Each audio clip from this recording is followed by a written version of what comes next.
Bom, então, um dos assuntos que surgiu bastante quando a Secretaria fez o levantamento das necessidades formativas que vocês apontaram, uma delas eram ferramentas de avaliação para o ensino virtual.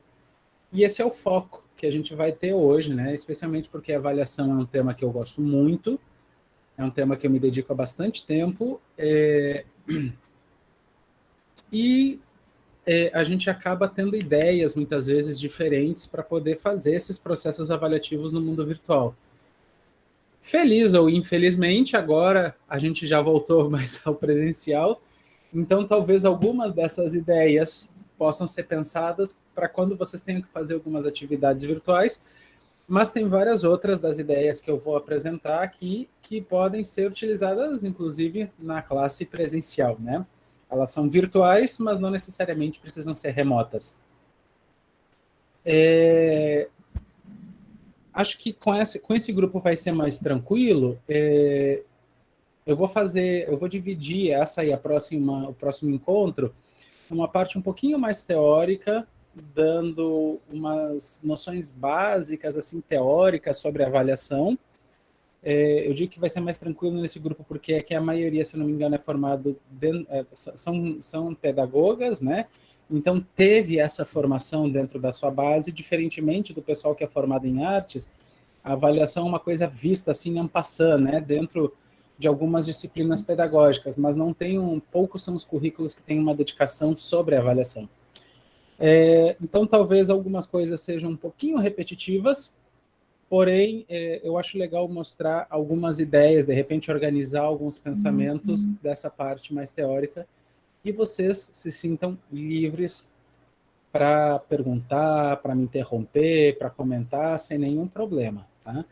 A critério de conhecimento, esse grupo que a gente estava ouvindo é o grupo Mauaca. Ele é um grupo que faz coisas muito bacanas, que experimenta muitas sonoridades.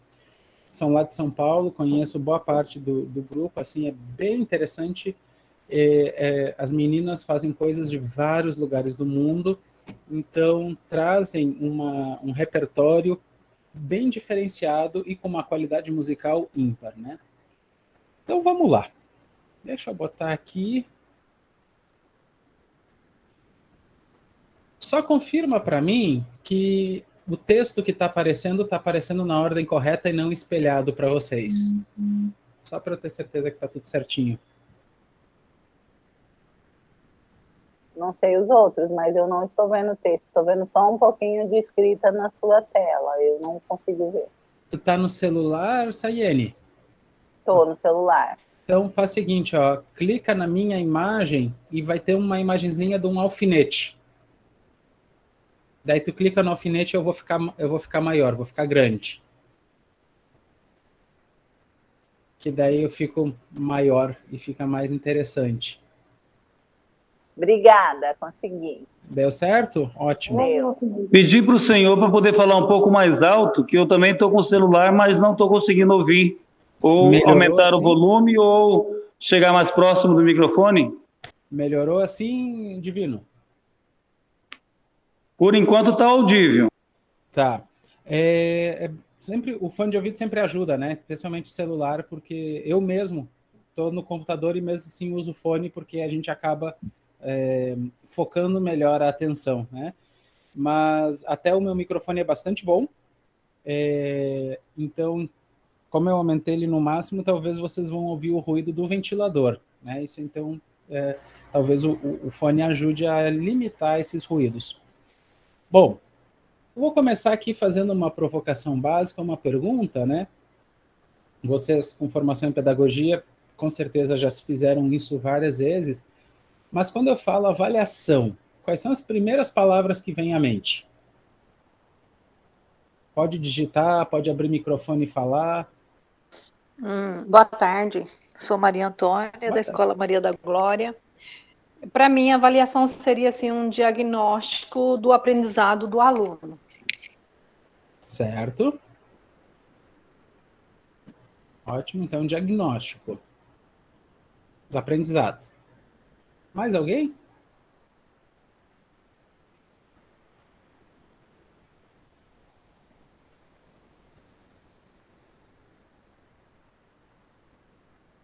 Bom, sigo aqui, né?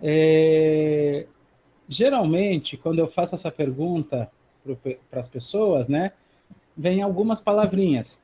Junto com avaliar, vem medir, né? Vem exame, vem prova, vem nota, vem um julgar no sentido negativo. E, especificamente no caso da música, vem também as questões de concerto. Mas será que é só isso, né? Será que o avaliar é só isso? Será que é só pegar e dar uma notinha ali e é isso? Será que é só fazer uma prova? Será que o processo de avaliação é uma coisa que é focada unicamente em prestar contas? O que tem isso?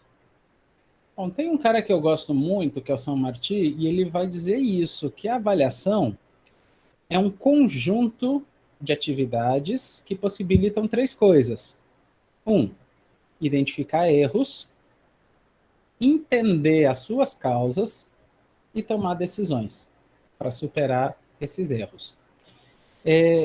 Então, aí a gente começa a pensar na ideia da avaliação numa coisa mais processual, numa coisa mais caminho percorrido, numa coisa mais ampla. Não necessariamente uma prova, não necessariamente uma nota, é todo esse caminho que tem 3 partes. Identificar erros, entender por que eles estão acontecendo e tentar fazer esse processo de superação. E isso é o mais importante, porque muitas vezes a gente identifica o erro. A gente faz a avaliação, vou aproveitar que a Maria Antônia falou da avaliação diagnóstica, né?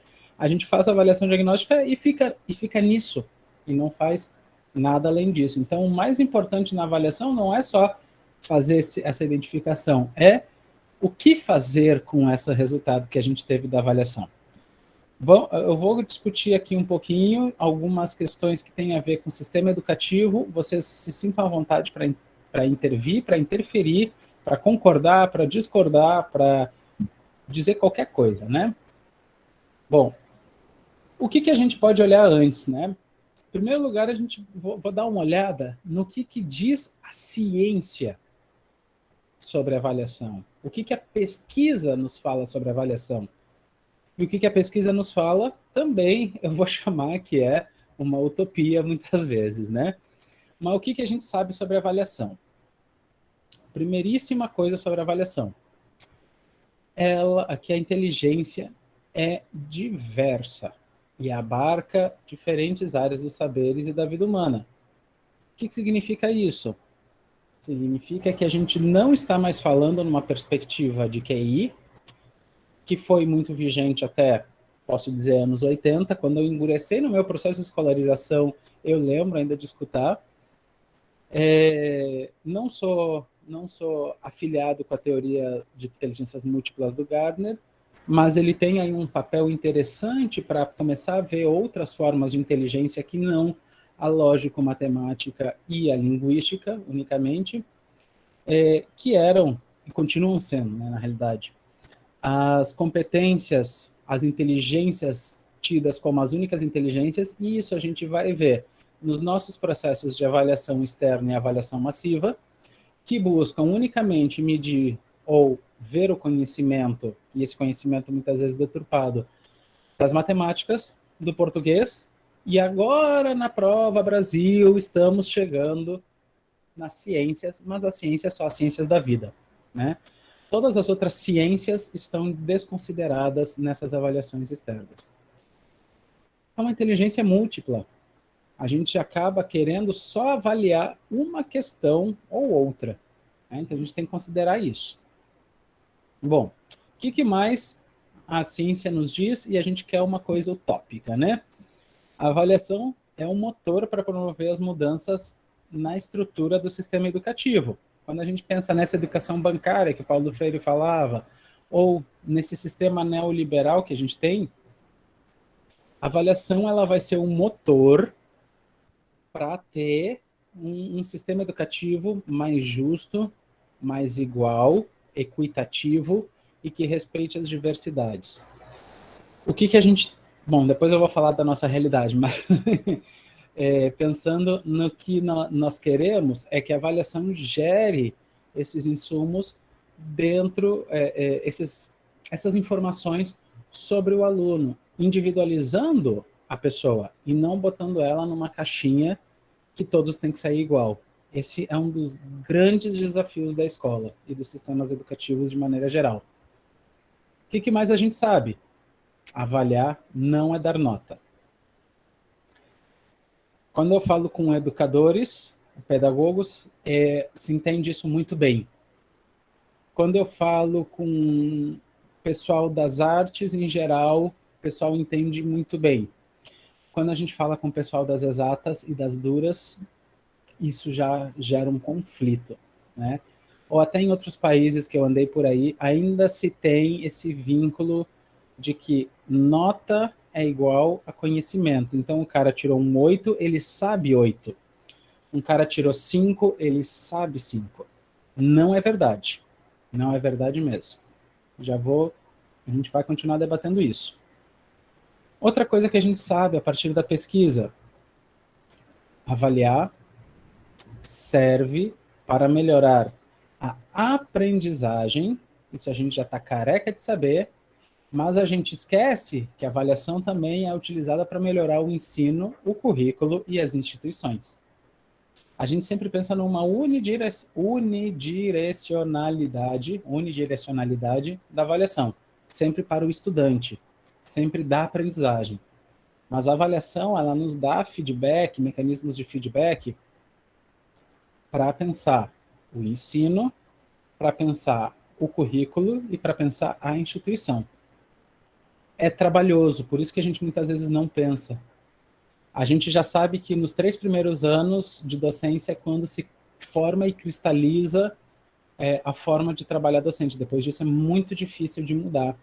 Por isso que muitas vezes ela não é vista como forma de avaliação, não é vista como uma maneira de melhorar o ensino, porque muitas coisas já cristalizaram nos docentes. 3 anos nem 10%, é 15% da vida de um docente, mais ou menos, né? Da vida laboral de um docente.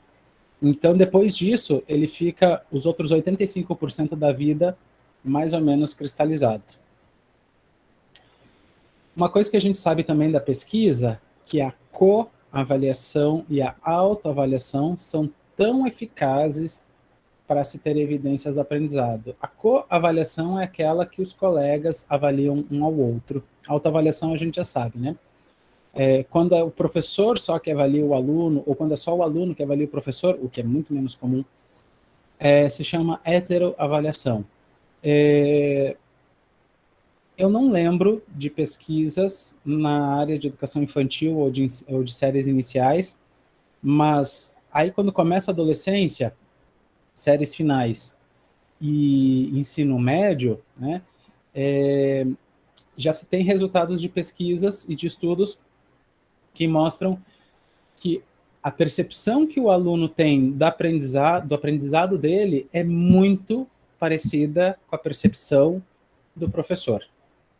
Muito parecida, né? Então, mas a gente ainda fica, até por conta das normativas legais que temos, que não tomam muito em conta os processos coavaliativos e autoavaliativos como processos legais ou maneiras legais de gerar uma avaliação.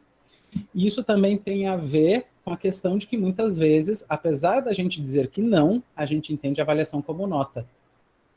Então, quando a gente pensa na co e na auto, estamos pensando assim, mas como é que o colega vai dar nota para outro colega? Mas por que a gente tem que pensar em dar nota? Por que a gente não pode pensar num feedback, num parecer, numa maneira diferente de trabalhar? Isso tudo é parte de coavaliação.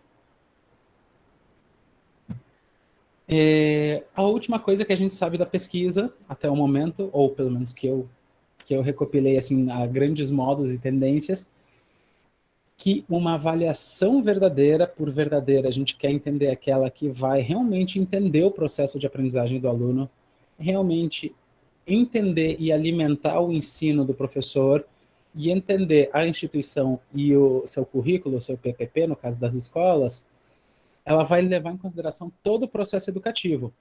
Não só o que acontece numa prova, não só o que acontece num trabalho, não só o que acontece num concerto, tem que ver todo esse processo, tem que ver processo e para as artes, ou de maneira geral, também gosto de ver o produto, mas o produto aí como uma consequência do processo, não como um mecanismo de regulação e de controle, sim como uma consequência do processo. E até tem uma autora que eu gosto bastante, que se chama Shirley Grundy, que ela vai colocar um nível a mais, né? Além do produto, do processo, ela vai colocar aquele processo emancipatório, onde o aluno ainda consegue pensar sobre a sua avaliação. Bom, até então eu estava mostrando coisas da pesquisa, coisas científicas que geram ideias utópicas.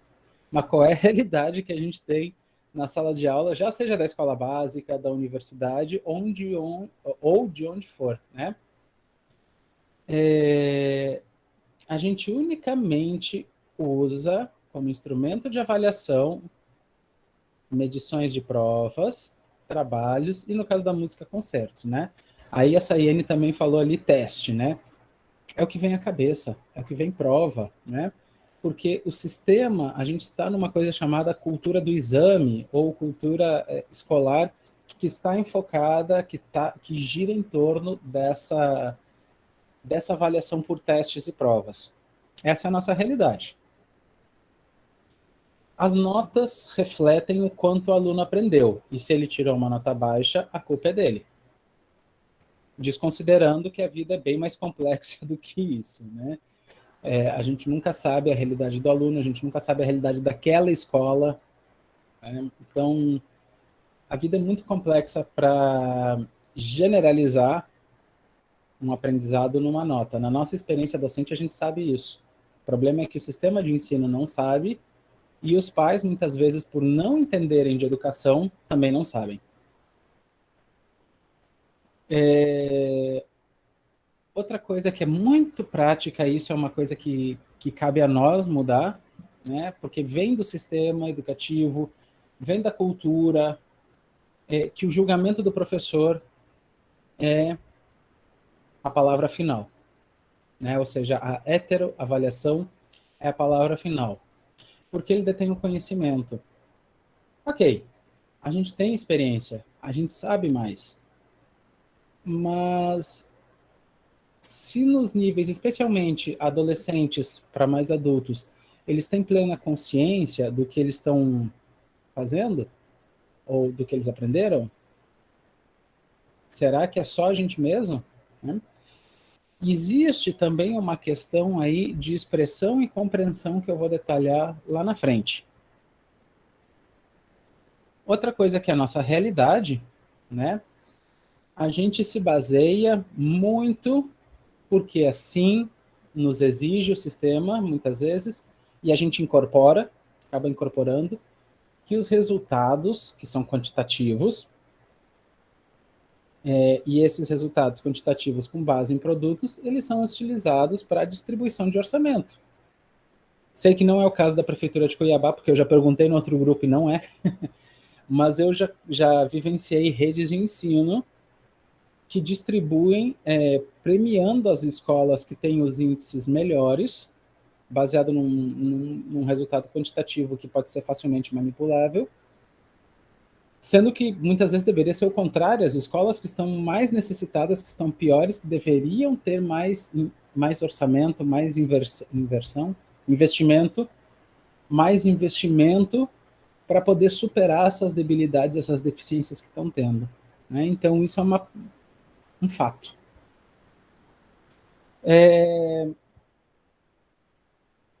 A avaliação deveria estar a serviço do currículo e do ensino.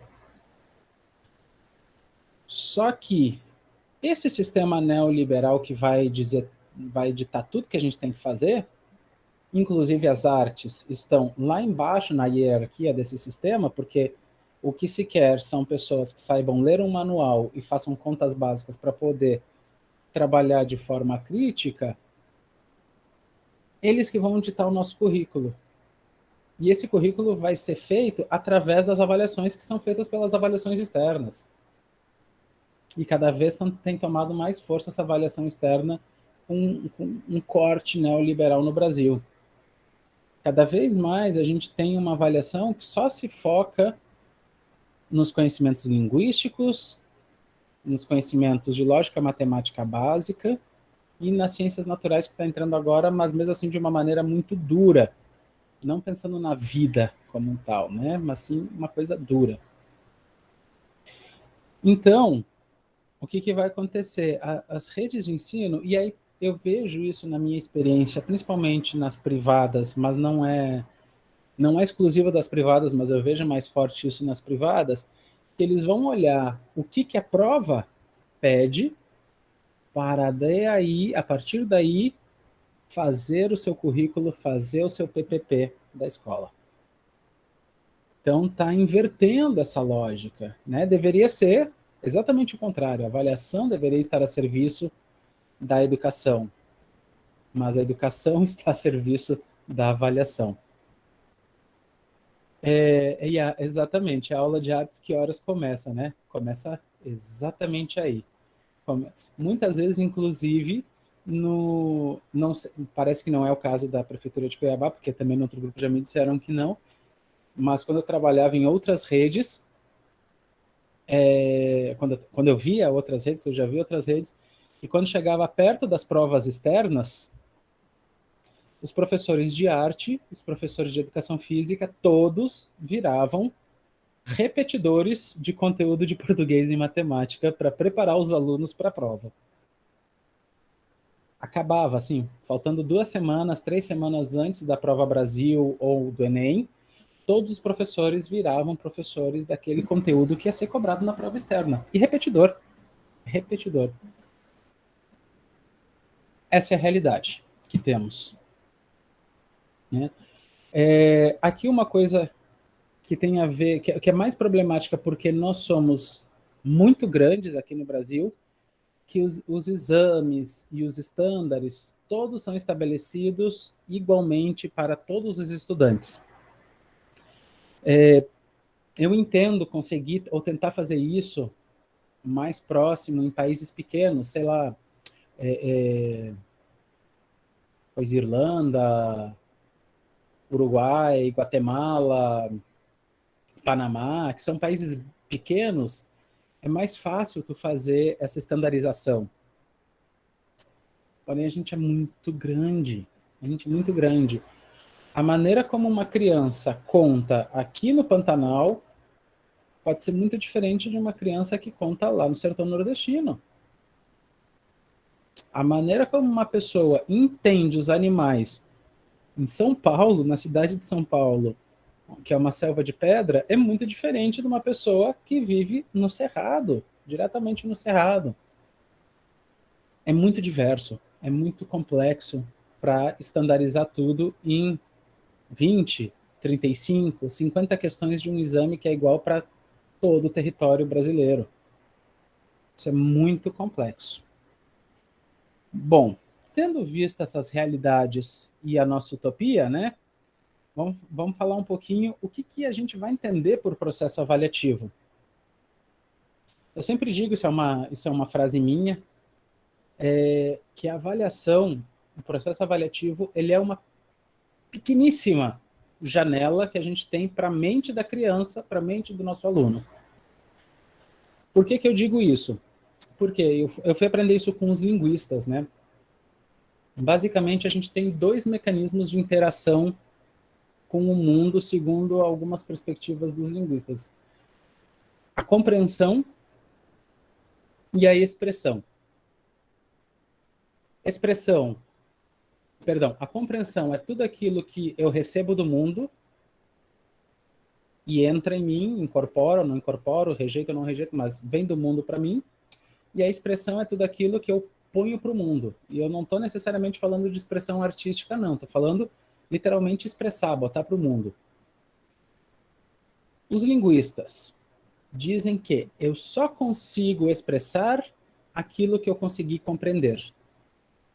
Eu só consigo expressar aquilo que eu consegui compreender. Ou seja, eu não consigo expressar aquilo que eu não sei.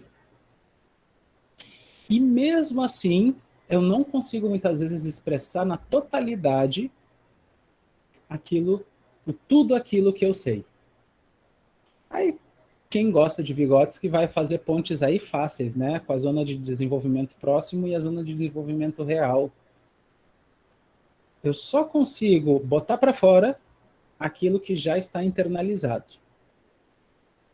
Então, se um aluno só consegue botar partezinha para fora, e eu capto aquela partezinha que ele está me dando, eu não tenho o real sentido da aprendizagem dele, do aprendizado.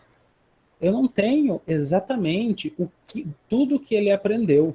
Especialmente se eu estou baseando só numa prova, só num teste de uma vez na vida, outra na morte. Eu não tenho a real noção. Eu preciso ter mais elementos. Por isso que eu digo que é só uma janelinha para tentar entender o que o cara está aprendendo, né? E com base nisso, quanto mais janelinhas a gente tiver, se a gente pensar numa casa grande, né? Quanto mais... Não estou pensando em casa grande senzala, não. Estou pensando só em uma casa de tamanho grande. Quanto mais janelas a gente tiver, melhor a gente entende a casa por dentro, né?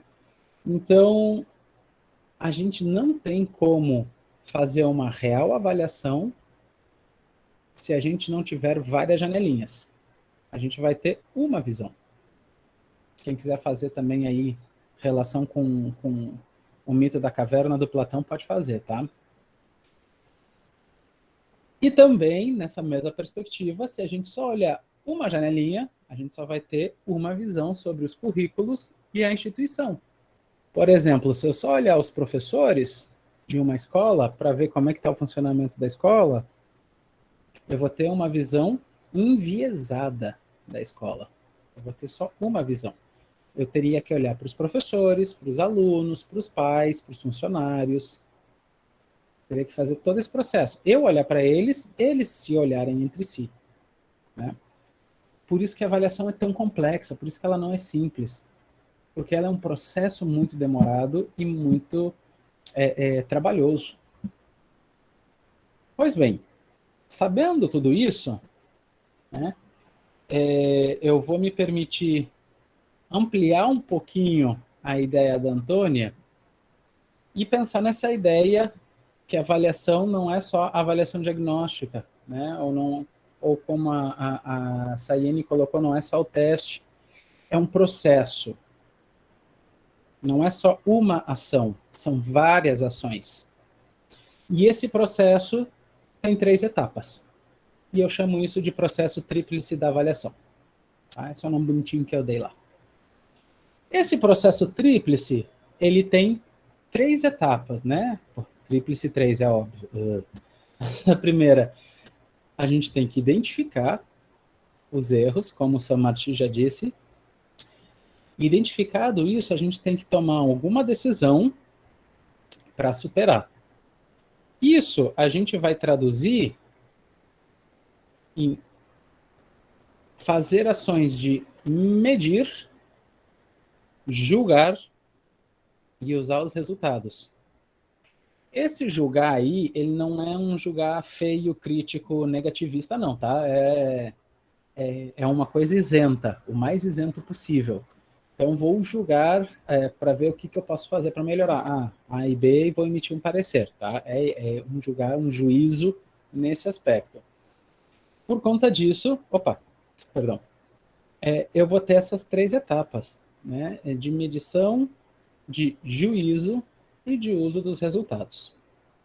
Nós vamos ver algumas coisinhas agora dessas 3 etapas, e depois a gente vai só ficar na primeira hoje, as outras vão ficar para daqui a 15 dias, e depois eu vou mostrar algumas possibilidades que a gente pode usar nessa primeira etapa de medição, né? Bom, sobre a etapa de medição, a gente sempre vai ter que utilizar instrumentos. E esses instrumentos vão seguir alguns parâmetros. Esses parâmetros organizados, pensados, ditos, planejados por nós, ou pela instituição, ou pelo sistema educativo, como seja. Quais são os mais tradicionais que a gente já conhece, né? Exames e provas. E, apesar de existir um debate bastante forte na literatura da avaliação, pessoas pró e pessoas contra exames e provas, eu me defendo do lado do que eu não sou contra as provas e contra os exames. Eu sou contra utilizar eles como única ferramenta de coletar evidências. Porque ele é um produto. Ele vai mostrar um produto, ele não vai mostrar um processo. Então, utilizar só isso para definir o que a pessoa aprendeu ou não aprendeu é limitado demais. Agora, tu utilizar um exame ou uma prova como parte de um processo, não tem nenhum problema, é um dado a mais. Inclusive, muitas situações da vida, a gente sabe, exame e prova causa estresse e ansiedade em várias pessoas, né?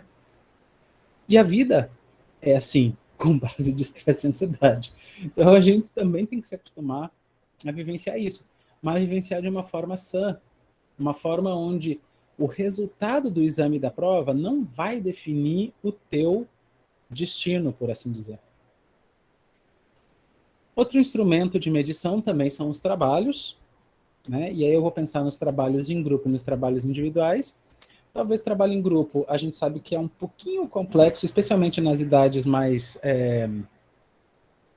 jovens, né? Porque essa coisa do trabalhar em grupo, do dividir tarefas, do compartilhar, ainda estão nessa fase de aprendizagem. Aí na adolescência ainda surge aquela coisa de 2 fazem e os outros 5 colocam o nome. Mas os trabalhos individuais também é momento de aprendizagem individual, né? Só tomar um pouquinho d'água.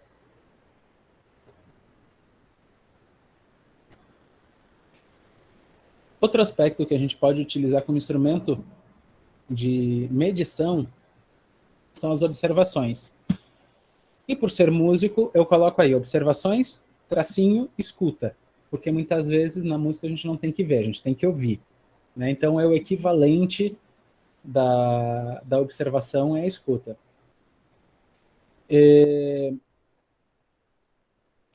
A observação, a gente está sempre fazendo isso em sala de aula. A gente observa uma resposta do aluno, a gente observa uma atitude, a gente observa um comportamento, a gente faz o juízo se aquela resposta, aquele comportamento, aquela atitude está correta ou não, e a gente vai lá e interfere nele, a gente faz um mecanismo de regulação, faz uma modelagem. Por exemplo, professor de música ensinando uma canção qualquer, o aluno erra a letra. É uma coisa básica, boba do professor ouvir, ver que tem errado, cantar como seria o correto. Isso a gente faz o tempo todo. E não só para música, para tudo. A gente faz o tempo todo. Na nossa vida a gente faz isso. Todos os processos de avaliação a gente está sempre avaliando a nossa vida. Vou ultrapassar esse caminhão ou não vou? Vou ir nessa cascata ou não vou? Buscando os elementos ao redor para identificar os problemas que podem surgir. O problema da observação e da escuta é quando a gente tem que formalizar elas para o sistema educativo. E aí, eu vou colar numa ideia do Ken Robinson, que tem uma fala fantástica no TED Talks, onde ele diz que o sistema educativo começa ensinando todo o corpo. Começa ensinando toda a pessoa inteira, né? Corpo, mente, emoção, inteligência, racionalidade. Enquanto mais vai tendo níveis elevados no sistema educativo, mais vai subindo a escadinha da escolarização, mais vai subindo também o local onde essa instrução, essa educação vai se localizando. Ou seja, vai subindo até chegar a um ponto que a gente só está educando da cabeça para cima, e ele fala do lado só, pro lado esquerdo, que é o lado racional, segundo dizem. E a observação não tem espaço nessa racionalização, porque ela não é fidedigna. E isso a gente vê refletido nos sistemas escolares. Educação infantil é plausível, é possível e até desejável que se façam pareceres. Ensino, educação, séries iniciais também ainda é possível. Começa as séries finais, a observação já não é tão bem vista, né? Ou a escuta para os músicos. Mas por que não é? Pela simples razão que tu não consegue observar a racionalidade que o sistema educativo quer que a gente observe. Mas por que só pode ser racional a coisa, né? Aí entra na avaliação interferindo nos currículos. A observação também seria válida em coisas racionais, mas também porque a gente tem que defender coisas não racionáveis. Corpo precisa ser educado, e o corpo entendido numa perspectiva muito ampla, não só esse corpo físico que se mexe, emoção, sentimentos, o pensamento não racional. Isso também faz parte da aprendizagem. Eu sou defensor de que a função da escola é ensinar para a vida, não ensinar só conteúdos. Eu faço aquela distinção entre educação familiar e escola, mas não é isso que eu estou falando, não. Eu estou falando que limitar a escola a conteúdos é limitar a função da escola. Bom, no caso das artes, a gente tem algumas coisas específicas, né, que a gente pode usar como elementos de avaliação. Quais sejam? A música, especificamente os concertos, e as apresentações, que também entram para teatro, entram para dança, e as artes visuais podem aí fazer suas exposições, né? E eu não tenho nenhum problema com incluir os concertos e as apresentações como elementos de avaliação. Mas como eu tenho a mesma consideração lá para os exames e para as provas, o problema aí é considerar como único elemento, né? Se for um elemento a mais para dar pistas, bacana, vamos utilizar. Bom, todos esses elementos podem ser organizados dentro de um portfólio, onde os alunos vão ter um processo. Aí a gente consegue, inclusive, ver esse processo do aluno mais horizontalmente, mais longitudinalmente. Portfólios no papel, impressos, né, processuais, digamos assim, ou também podemos ter portfólios digitais, já que estamos falando de virtualidade. Hoje temos Drive, temos OneDrive, temos o Google Drive, o OneDrive, temos o Dropbox, também temos e-mails. Tudo isso é possível fazer. E tu tem ali um processo do aluno, um histórico de cada aluno. Inclusive para tu ver de onde ele saiu, onde é que ele está. Então, o portfólio é uma ferramenta bem bacana, aí que a gente consegue visualizar tudo. E quando a gente vai ver tudo isso, a gente coloca aí alguns parâmetros, né? Quais sejam? As escalas, tipo escala Likert, né? Escala tipo Likert são aquelas escalas que pode ser não consigo, consigo sozinho, consigo com o apoio do professor, ou concordo, não concordo, não concordo nem discordo, ou carinha triste, carinha meia boca, carinha feliz, né? Podem ser vários pontos, 5, 6, 7 pontos. Isso pode ajudar a organizar, né? E essas escalas Likert, elas podem estar vinculadas a rubricas, a estándares, né? Também objetivos podem estar vinculados. Por exemplo, distingue lá uma rubrica ou delimita uma rubrica e junta com uma escala Likert. Uma rubrica, por exemplo, o aluno sabe diferenciar as formas geométricas. Ou sabe diferenciar o triângulo. Separa o triângulo primeiro. Não consegue, ou está em desenvolvimento, consegue com a ajuda do professor, consegue sozinho. O aluno consegue distinguir as cores secundárias, ou sabe nomear, ou utiliza, sabe criar, qualquer descritor que pode surgir para uma rubrica. Está em desenvolvimento, consegue fazer com a ajuda do professor, consegue fazer sozinho. O aluno, localização das notas na partitura, com clave de sol. Não consegue, está em desenvolvimento, consegue fazer com a ajuda do professor, consegue fazer sozinho. Isso tudo a gente pode casar, né? E esses estándares e essas rubricas vão sendo cada vez mais descritores a partir de objetivos, de habilidades, de competências que podem surgir do PPP, podem surgir das orientações que a escola dá, ou até mesmo dos documentos base que a gente tem hoje, especialmente a BNCC, que é o que está em vigência para a gente. Bom, passada essa parte mais teórica, agora eu vou ir para umas partezinhas assim, de sugestões de recursos digitais para a gente avaliar em música. A minha proposta aqui não é utilizar só elementos que sejam de avaliação, né? Na realidade, quase nenhum é só de avaliação. Na realidade, é pegar o que a gente tem aí disponível virtualmente, e agora muitos deles a gente pode usar mesmo no presencial, e ver possibilidades da gente fazer isso no virtual, como instrumento de avaliação, né? Um dos primeiros que eu vou trazer, inclusive é uma das atividades que a gente tem para fazer no AVA, né? É o Padlet, que eu não sei se vocês já viram. Eu vou compartilhar aqui a tela para vocês verem o Padlet. O Padlet, ele é um grande mural.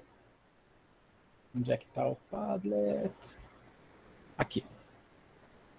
Vou pegar aqui o link para vocês, se vocês quiserem entrar lá também. Vou botar aqui no chat.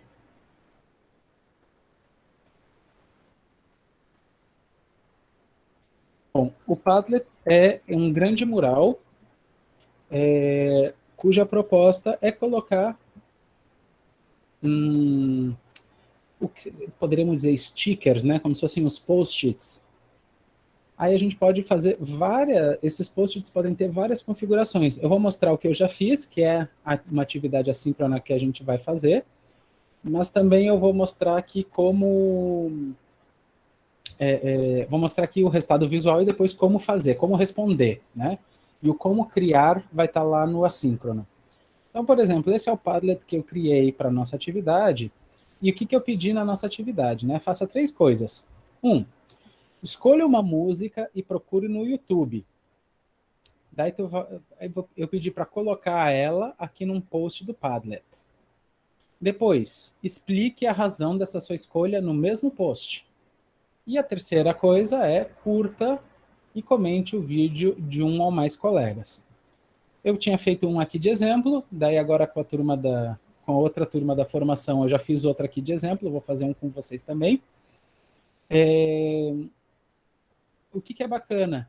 Ele funciona, como eu disse, como um mural, onde eu posso ter o vídeo, pode ser foto, pode ser captura de tela, pode ser texto, pode ser documento, pode ser uma gravação da tela do computador ou da tela do celular. Vou mostrar-lhe as possibilidades.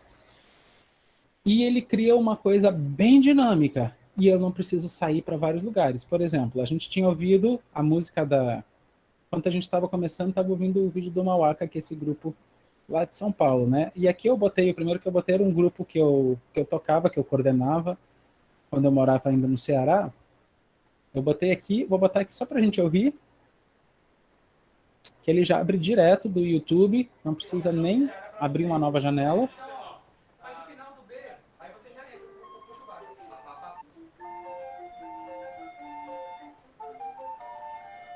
Eu vou ter que só fazer uma coisinha aqui para...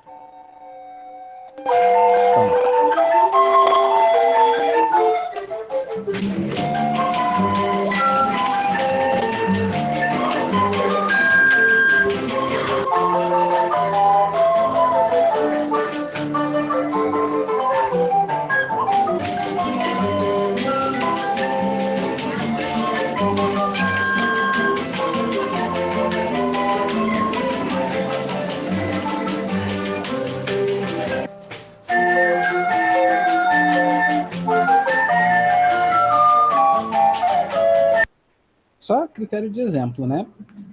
Coloquei o vídeo, o modo como vocês... Vai, caiu.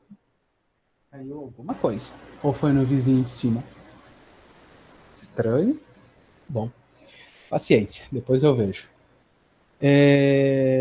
O modo como ele foi construído, o Padlet, ele permite que uma pessoa que esteja no celular visualize. Se vocês forem ver aqui, tá essa borda azul e depois tem aqui a borda vermelha no outro vídeo, né?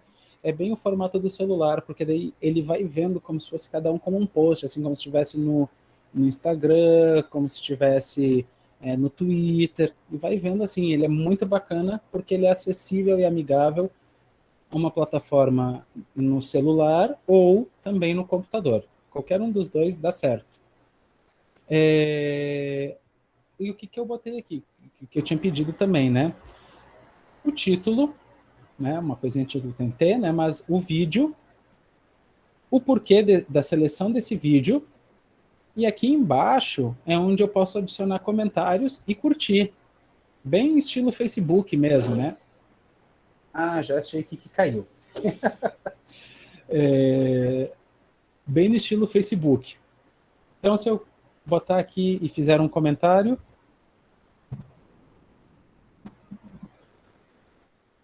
eu posso interagir com o vídeo dos colegas, com qualquer vídeo de qualquer colega, né? Posso gerar uma ferramenta avaliativa. Procure fotos que representem sons, por exemplo. Coloque no Padlet. E aí vamos ver o que os colegas fazem igual. Ou, estou trabalhando cores primárias. Nós vamos fazer um Padlet só da cor azul. Então aí vamos botar, cada um vai ter que colocar uma foto de alguma coisa azul, que pode tirar, pode procurar na internet, vai criando essas ferramentas e cada um vai podendo botar o que quer. Para quem ainda não conhece o Padlet, vou fazer aqui um post novo, só para ter uma ideia, né? Ele é muito intuitivo, tem aqui o sinalzinho de mais, vou acrescentar. Aqui tem algumas possibilidades, né? Eu vou colocar aqui, pegar o outro vídeo do Mauaca, não é porque eu gosto do Mauaca, mas vou pegar o outro vídeo do Mauaca. Isso mesmo. A gente muitas vezes acaba conhecendo, né? E muitas vezes as pessoas não se dão conta que pode usar não só para atividade, mas também para avaliação. Então, vou botar aqui, vídeo Mauaca 2, por exemplo. Eu posso escolher os tipos de arquivo. Eu vou clicar aqui para a gente ver todos. Eu posso subir um arquivo, posso tirar foto da câmera, né? A câmera que está no celular ou no computador. Posso tirar, gravar um vídeo com a câmera, botar uma localização no mapa. Vou trabalhar, sei lá, algum siriri, algum cururu. Coloque a localização do siriri e cururu de onde você conhece. Possibilidades tem, com algumas limitações, mas possibilidades tem, né? Vou querer colocar um link. Então, todos esses que são laranjinha, é só eu jogar aqui o link diretamente.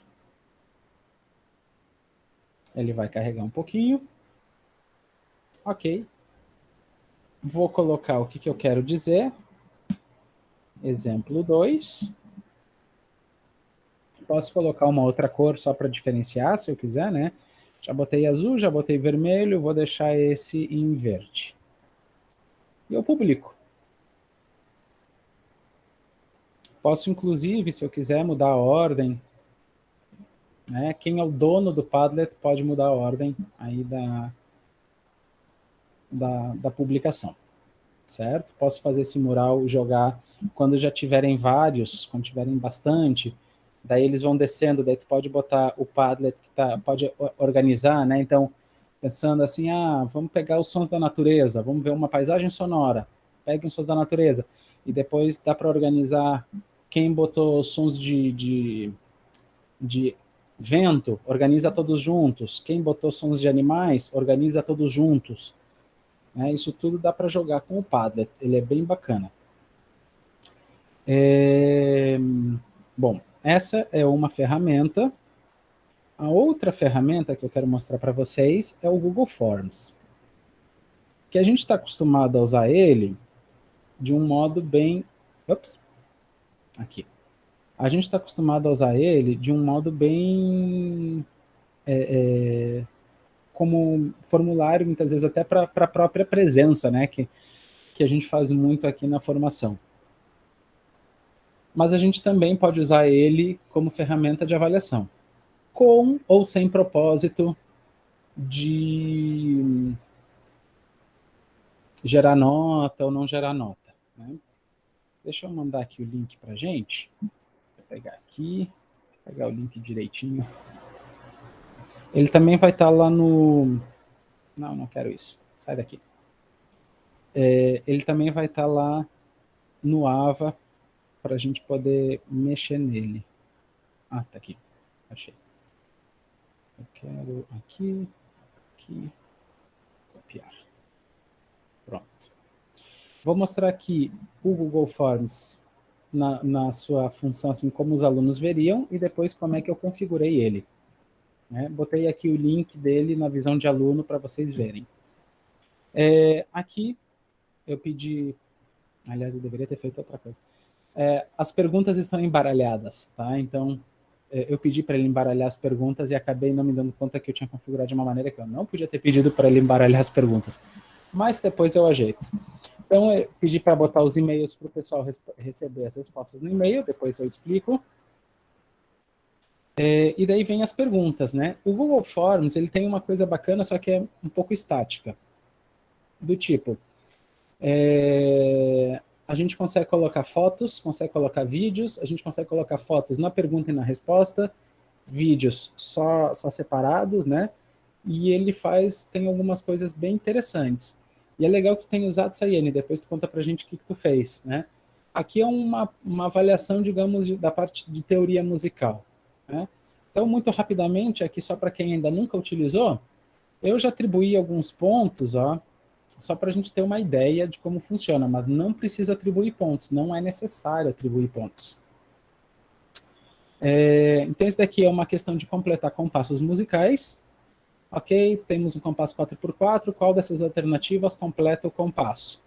Eu sei que é 3, eu vou botar errado aqui a 2, tá? Para depois a gente ver o ponto. Aqui o nome completo que saiu de ordem porque eu errei na hora de configurar. Tá?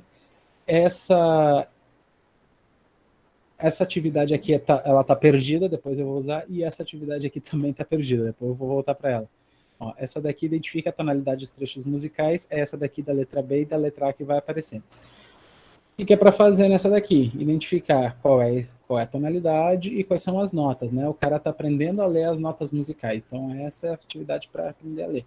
E tem um padrão de resposta, mas eu vou mostrar qual é o problema desse padrão de resposta depois para contabilizar os pontos. Mas também é possível colocar, só que tem que instruir como responder esse padrão de respostas, né? Exato, Arthur, dá para fazer as duas coisas. Eu vou mostrar depois lá nas respostas para a gente ver. Então, eu vou responder aqui incompleto, só para ver como o sistema não vai me dar a resposta correta. Essa daqui, descreva todos os elementos, é dessa música da Janela, do Lowboard, Paisagem da Janela, que eu adoro, muito linda. Mas vamos...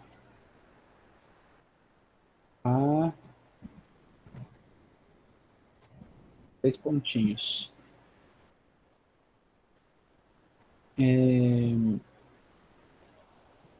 A única limitação, ali eu estava pensando com um comentário do Arthur, né, que as perguntas de resposta aberta, como eu estava dizendo, elas são mais complicadas do Google Forms ver a resposta correta, porque tu tem que dar um padrão de resposta. E o aluno tem que responder exatamente nesse padrão. Quando eu botar as respostas, a gente vai ver a diferença. Aqui essa A também é a mesma coisa da tonalidade, né, e das notas, então eu vou colocar aqui Sol. Tá isso. Bom, essa próxima pergunta aqui é de compassos. Então eu vou assinalar aqui todas iguais, só para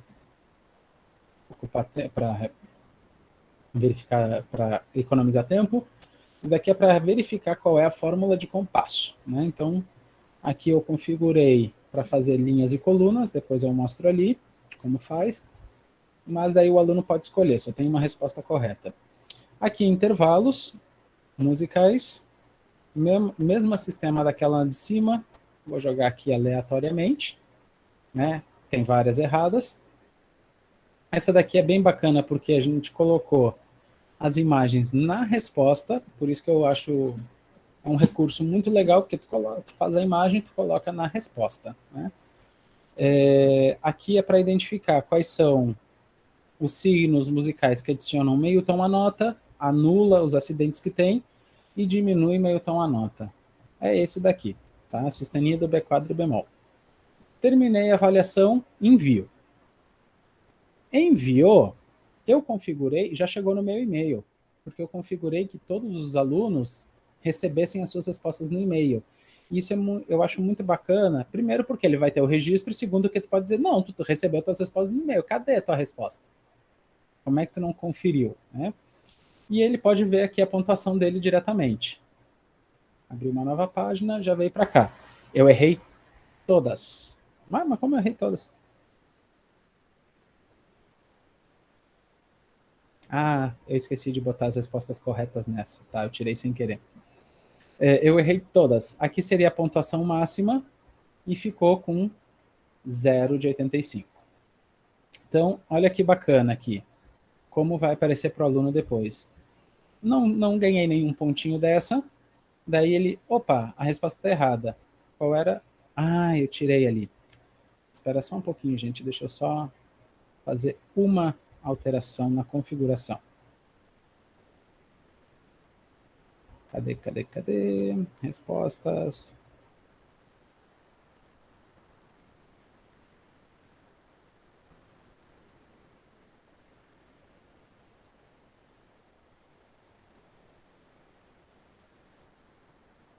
Pronto. Deixa eu ver se agora vem aqui.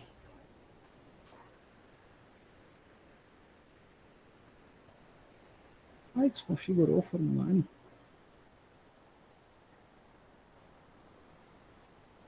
Ah, já sei o que foi.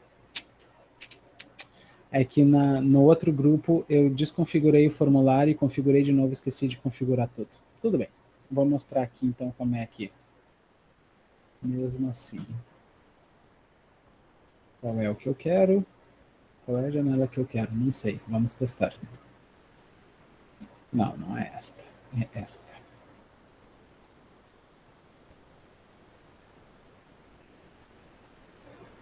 Esse é o problema, Arthur. Exatamente. Eu vou falar disso agora. Mas como eu desconfigurei o formulário no grupo anterior, eu não reconfigurei ele. Então não vai aparecer as respostas certas, infelizmente, porque eu não botei as respostas certas. Este é o problema. Bom, vamos lá. Aqui, o que apareceria, né? Como eu não reconfigurei para dizer qual é a resposta correta, então ele não sabe que a resposta correta é a 3. Mas ele apareceria aqui uma linha e dizia, a resposta correta é. E daí colocaria qual é a resposta correta. Aqui, por exemplo, se eu tivesse colocado todos os nomes, Mi bemol, espaço, sol, espaço, Si bemol, que é a ordem das notas que está aqui na partitura, né? Assim, sem traço, sem vírgula, sem hífen, como eu escrevi ali a primeira maiúscula, ele teria aceitado como correta. Agora, qualquer mudança, se eu botasse uma vírgula, como o Arthur ali falou, botei tudo minúsculo, errei uma coisinha, por ser resposta aberta, o Google não vai ver como resposta correta. Tá? Nós vamos ver que tem uma opção ali de resposta de conferência manual, tá? No formulário do Google. Mas daqui é a mesma coisa. Bom, as outras acabam sendo a mesma coisa, porque eu não configurei a resposta correta depois, mas enfim, faz parte, né? Mas ele já dá esse feedback, e se eu tivesse reconfigurado a resposta correta, apareceria aqui quais seriam as respostas certas daqueles que eu errei. Vamos ver a configuração do formulário. Então, as perguntas eu configuro aqui normalmente, né? E aqui, ó, quando eu habilitei uma função ali, que eu já vou mostrar, de formulário de avaliação, já vai aparecer aqui para eu dizer qual é a resposta correta e adicionar feedback, né? Posso dizer isso já diretamente e eu seleciono aqui qual é a resposta correta. Inclusive, eu posso dizer, ó, respostas incorretas. Considere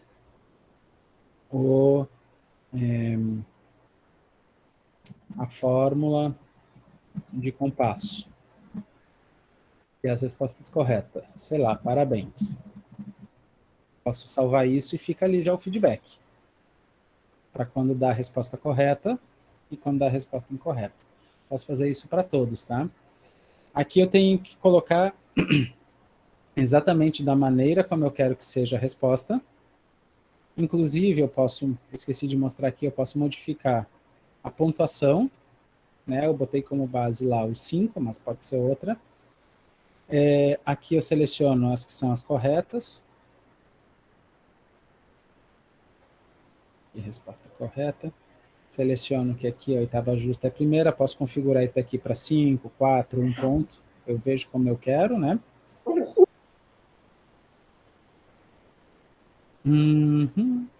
Enfim, essas são as configurações direto nas respostas, né? E eu sempre tenho que configurar aqui a resposta correta, sempre tenho que fazer esse mecanismo. É um pouquinho trabalhoso, porém depois a gente não tem o tempo de correção, né? Que a gente tomaria numa avaliação regular impressa, por exemplo. E também a gente pode aproveitar o mesmo formulário, pode utilizar o mesmo formulário, fazer uma cópia dele e aplicar em outra turma, né? Então, facilita isso. Mas como é que a gente configura ele? A gente tem que configurar aqui, ó, foi aqui que eu fiz, que desconfigurou todas as minhas respostas, né? A gente tem que configurar aqui. Quando a gente entra no configurações, obrigatoriamente a gente tem que dizer aqui que é um teste. Aí o formulário do Google vai entender que isso é uma prova com pontuação, né? Daí eu posso dizer para ele para dar as notas logo depois do envio, como a gente viu, que é o que estava configurado, ou seja, eu preenchi o formulário, tem a opção de ver as respostas com a resposta padrão, ou depois de uma revisão manual, ou seja, eu como professor vou lá ver para nessas respostas de campo aberto, né, essas perguntas abertas, eu poder selecionar e ver, o cara respondeu certo, só que errou uma vírgula, né? Então eu tenho essa utilidade, essa possibilidade de fazer essa revisão mais pontual. Aqui eu tenho as configurações de perguntas erradas, que daí os estudantes podem ver as perguntas que foram respondidas incorretamente, que é como a gente viu antes a resposta que eu vi, e pode ver as respostas corretas depois que liberar as notas. Aqui está ativado porque a gente está entre nós. Porém, se for uma turma, eles podem ver a resposta correta e mandar um para o outro via redes sociais. Então, se for numa turma, eu sugiro desligar, né, desativar essa opção, porque eles só vão poder ver as respostas depois que vocês derem. E aqui os valores é com relação ao peso de cada pergunta. Sobre as respostas, eu sempre coloco para o pessoal receber uma cópia das respostas, como eu falei para vocês, né? Vocês podem escolher qualquer uma das 3. Colocar em desativado, ou seja, eles não recebem cópia da resposta, só se o cara pedir, ou sempre, eu coloco sempre, porque daí, tipo assim, eu vou ter a certeza que a pessoa recebeu no seu e-mail a resposta. E pode dizer, vê lá o teu padrão de respostas no e-mail. E também pode configurar a edição de respostas, ou seja, o cara respondeu, só que quer melhorar a resposta, recebeu um feedback, quer melhorar a resposta. Se a tua proposta for essa, pode permitir a edição de respostas, só que daí ele tem que fazer login com um e-mail, certo? Daí tem que fazer um login com um Gmail. E limitar ou não uma resposta por login, né? Isso é interessante. Essa é a configuração básica do Google Forms, certo? Seguindo aqui para mais uma ferramenta que a gente pode usar, é uma ferramenta muito legal que eu descobri há pouco tempo, que é o Chrome Music Lab, ou literalmente o laboratório musical do Chrome. Essa é a página do Chrome Music Lab. Deixa eu botar aqui para a gente no chat, para vocês também poderem ir testando. Ele não é uma ferramenta de avaliação, ele é uma ferramenta de atividades. Algumas bem interessantes, bem lúdicas e outras bem científicas. Só que a gente consegue transformar isso em avaliação, de forma bem bacana. Por exemplo, são vários mini aplicativos, certo? Que funcionam no celular e funcionam no computador.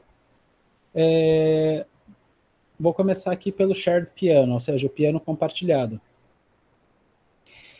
É um piano digital que eu posso mandar o link para alguém e esse alguém pode entrar comigo e tocar comigo ao mesmo tempo.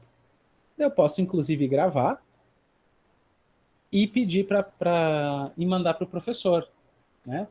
Ou todo mundo entra junto e vai fazendo ao mesmo tempo. Ó, copiei aqui o link da sala que eu tô, né? Vou botar aqui no chat para você, se alguém se animar a entrar ali comigo. E eu posso tocar tanto com o celular, perdão, com um mouse, né? Se eu estou com o celular, é no clique mesmo. Também posso, se eu estou no computador, eu posso ir no teclado e fazer música. Opa, é aqui. Não, cadê? Aqui.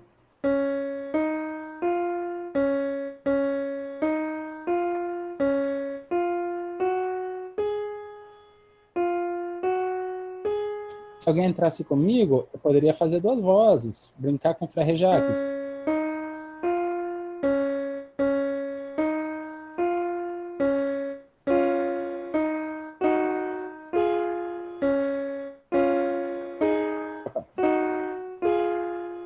Vocês estão vendo dois tigrinhos porque o tigrinho sou eu, né? Mas se fosse pessoas diferentes, teriam avatares, animaizinhos diferentes. Dá para gravar, dá para mandar para o professor, é muito bacana isso. Outra possibilidade aqui que eu adoro é esse Songmaker. Esse e o Kandinsky. A proposta dos dois é a mesma, só que esse daqui é mais estruturado. Aqui a gente tem uma escala musical, certo? Onde as figuras de mesma cor representam a mesma nota, com oitavas diferentes. E eu posso pedir para eles desenharem alguma coisa e transformar esse desenho em música.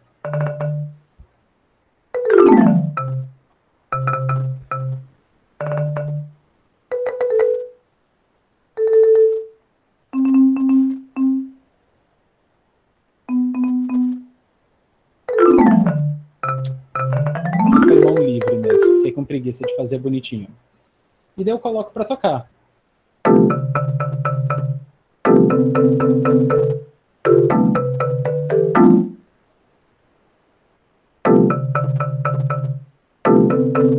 Posso mudar o instrumento.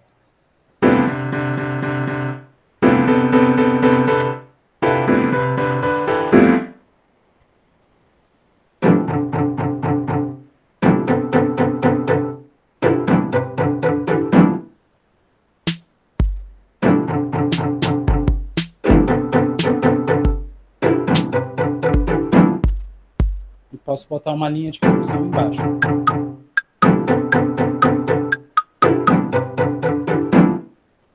Posso adicionar uma voz em cima. Tudo isso é muito bacana. Faço isso, peço para o meu aluno filmar o que ele está fazendo e mando para mim. Sim.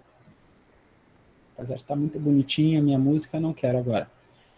Esse daqui é só de ritmo, ele tem um conjunto rítmico, trabalha com compasso ternário, quaternário, quinário e hexagenário é meio estranho, parece que é um idoso. Compasso de 6, com base de 6. Então tem 3 instrumentos, sempre o mais grave, o médio e o agudo. Né? No caso aqui é o tambor grave, o tambor agudo e o triângulo. E essas barras mais escuras significam um pulso. E eu posso jogar aqui entre pulso, entre tempo e contratempo. Opa.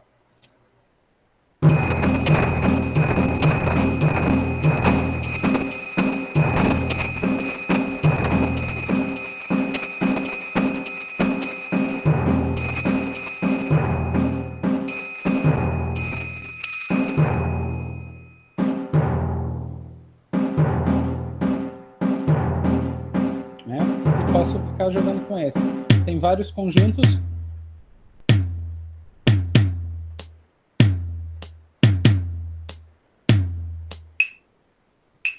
Não gosto com compasso 5, eu gosto com compasso 6.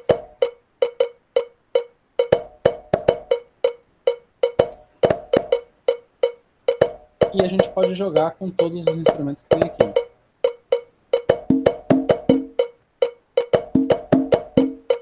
E vai criando. A gente pode dar um ritmo para o aluno, pedir para ele clicar e ver a diferença, trabalhar pulso, contratempo, por aí vai.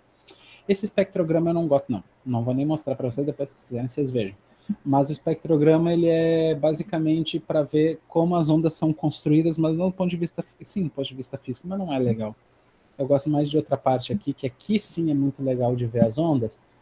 Quando a gente está trabalhando com séries finais, pode vincular, junto com o pessoal das ciências e da física, trabalhar os harmônicos das ondas sonoras, né?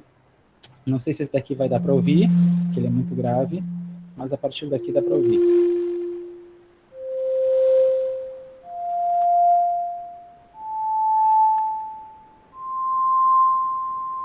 Então, quem conhece um pouquinho de harmônicos da física, som fundamental, primeiro harmônico, segundo harmônico, que é a oitava, primeiro harmônico oitava, segundo harmônico quinta, terceiro harmônico oitava, quarto harmônico terça e o quinto harmônico a quinta. É muito bacana, dá para vincular com a física facinho, facinho. Também tem esse, do Strings, que faz mais ou menos a mesma coisa, mas com outro visu, né? E nessa mesma ideia do criar sons, tem esse daqui que vai trabalhar com os 4 diferentes tipos de onda sonora. Quadrado, dente de serra, triangular e senoidal, né? Mas de modo digital, não um som de instrumento, digamos assim. Então a gente clica nele, ele gera o som, eu posso fazer ele mais agudo ou fazer mais grave. Chegar no nosso famoso Lá 440. Posso ir para o lado, pegar o dente de serra, vou pegar o triângulo.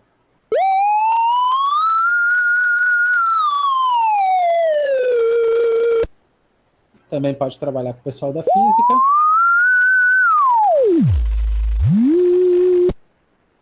Então nós temos aqui os nossos osciladores. Esse daqui é para fazer arpejos automaticamente. Tu coloca a nota, ele vai criando o arpejo que tu quer. Vou fazer aqui, pegar outro. Pegar o... Esse aqui é bonitinho. Ele está no dó.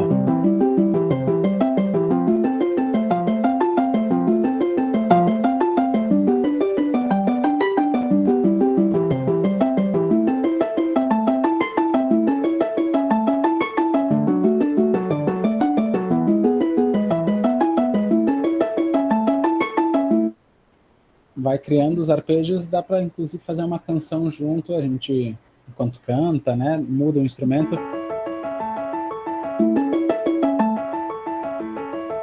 Mudar o tempo, etc.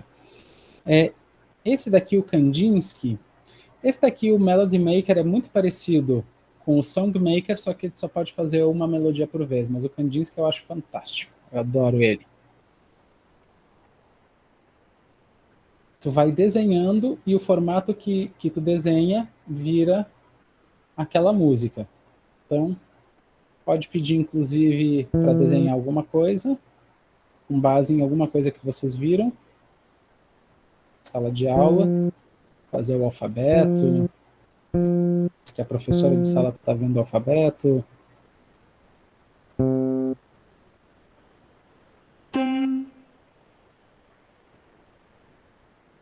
Figuras, formas, fazer aqui um símbolo do infinito, fazer outro círculo, que daí vira pessoinha, daí eu dou o play.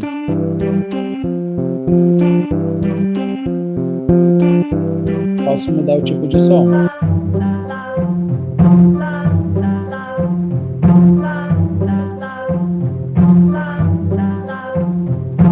É muito aleatório o som, mas é bonitinho.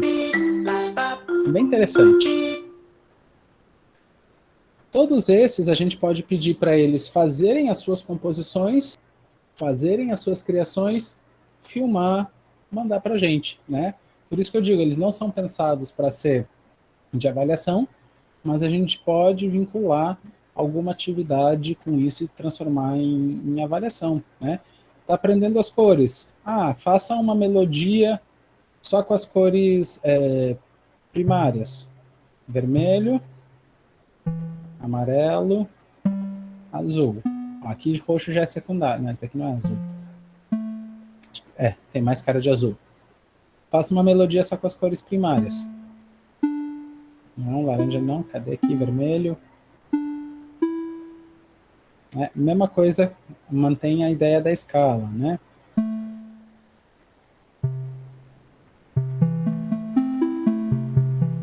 Posso acelerar. Posso diminuir.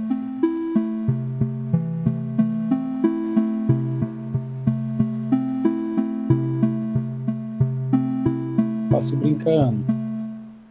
Posso jogar com tudo que eu quero e criar uma avaliação bem bacana. Bom, esse é o Chrome Lab, com algumas ideias.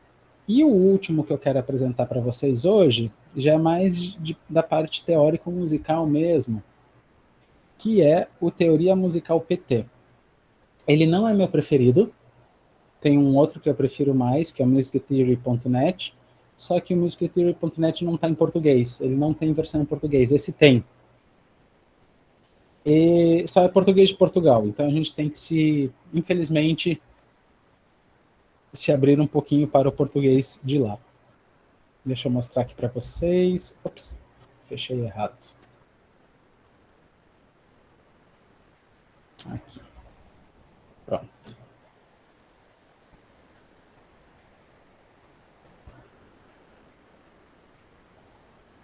Opa. Então, cadê os exercícios? Exercícios.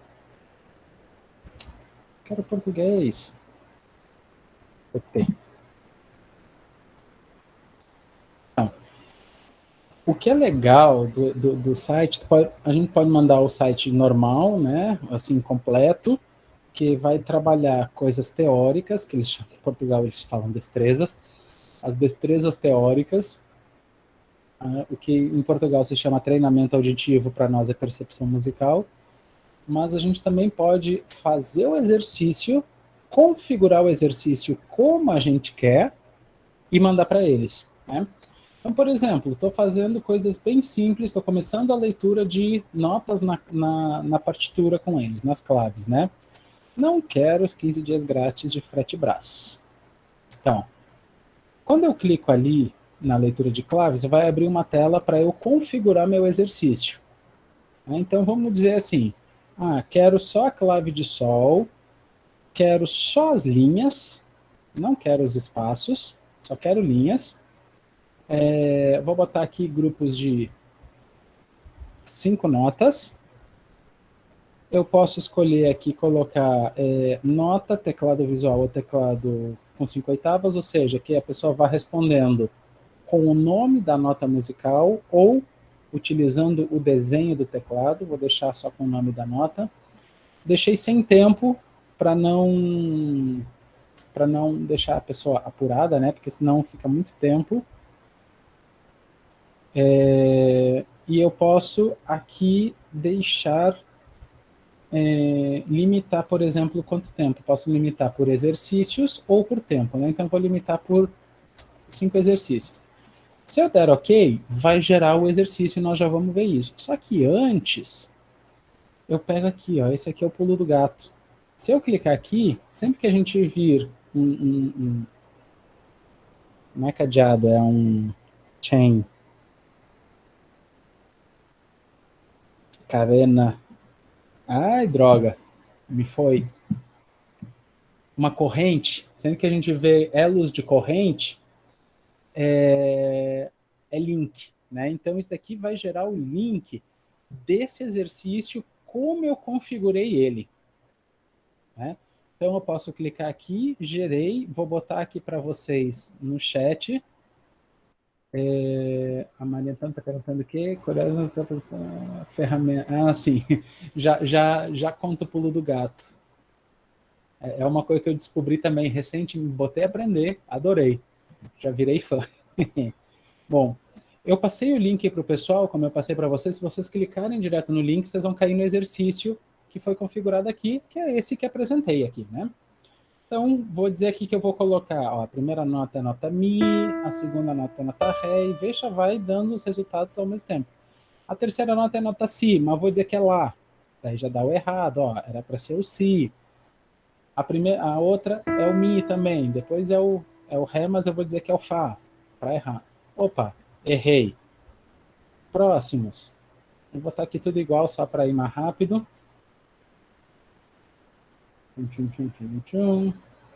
Não coincidiu nenhum. Ó, terminei o 5 do 5, né? Ele vai me dar todo o relatório da minha aula. Quanto eu fiz, quanto tempo foi, respostas corretas, pontuação, tudo isso vai dar o relatório. Eu faço isso com os meus alunos e peço para me mandarem a foto do relatório, né? Aí eu tenho uma ideia do que eles estão errando. Por exemplo, daí eu pergunto, o que tu mais errou? Foi as notas na linha, foi notas no espaço, né? E vou conduzindo a partir daí. Certo? Posso voltar lá, fazer outros exercícios, reconfigurar com outras ideias. Tem outros exercícios ali musicais mais difíceis, né? Esse é um dos mais básicos, mas também é uma das coisas que a gente mais faz. Então, essas são as ideias básicas que eu queria trazer para o nosso dia de hoje, né? Então, com isso, a gente termina eu termino a minha apresentação e a gente conversa. Se tiver alguma pergunta, alguma dúvida. Esse programinha que eu estou usando aqui para apresentação é o Prezi Vídeo, certo? Ele simula como se ele estivesse dentro da câmera. Então, tem o Prezi Vídeo grátis, eu acabei pagando aí por 1 ano a licença, para testar, para ver se é boa, e eu estou gostando do resultado, né? Porque daí, enquanto eu não estou apresentando a tela, enquanto vocês estão me vendo aqui, eu posso fazer toda a minha apresentação, inclusive com imagens, sem a necessidade de eu ficar pequenininho com a tela, né, da apresentação, do compartilhamento que nem eu estava antes. Vocês conseguem me ver com ela sozinha. Tenho gostado.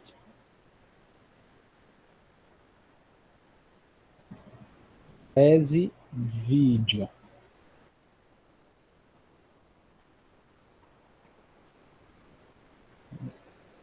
Ele também serve para gravar vídeos, né? Não só para apresentar, pode fazer isso de gravação, também, inclusive para as aulas, que é muito bacana. Dá para anexar um PowerPoint, dá para anexar uma figura.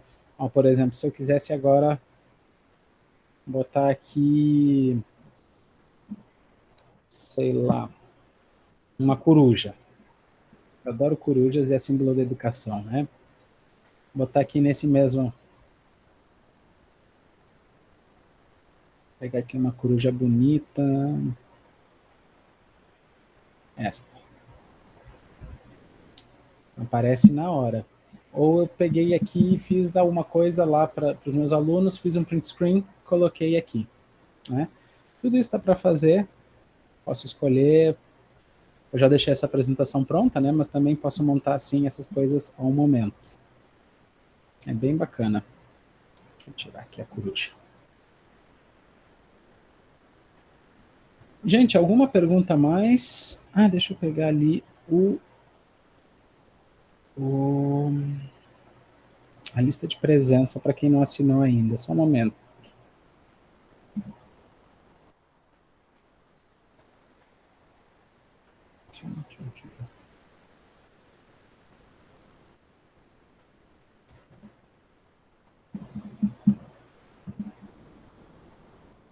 Para quem não assinou, a lista de frequência está no chat. E eu pergunto, alguém tem alguma dúvida, algum comentário, alguma pergunta? Se não, vou parar aqui a gravação.